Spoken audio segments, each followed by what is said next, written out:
係3月23號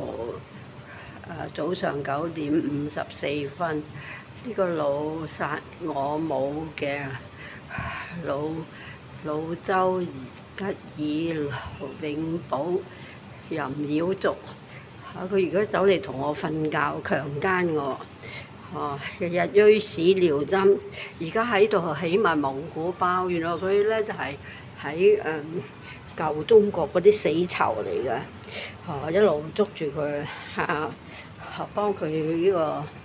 周吉爾幫佢做嘢㗎，成棟大廈咧整到污糟邋遢，佢淨係消防都已經掠500萬啦，消防水電lift 又掠咗，整咗300萬問政府攞錢，喺度整咗個蒙古包，全部污糟邋遢，整咗個老鼠曱甴竇喺度啊！要我哋業主個要俾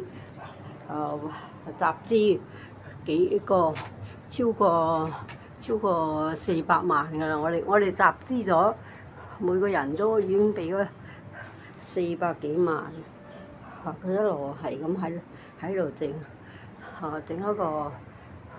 一個蒙古兜，嗰啲死囚嚟嘅，一路係咁喺度行騙，喺度講大話，喺度殺我相信保華閣好多嗰啲業主嗰啲全部俾佢殺晒。佢而家咧自己擁有呢個物業，前度3間鋪佢霸咗嚟，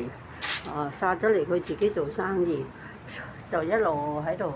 講大話，一路係咁噏。佢而家直接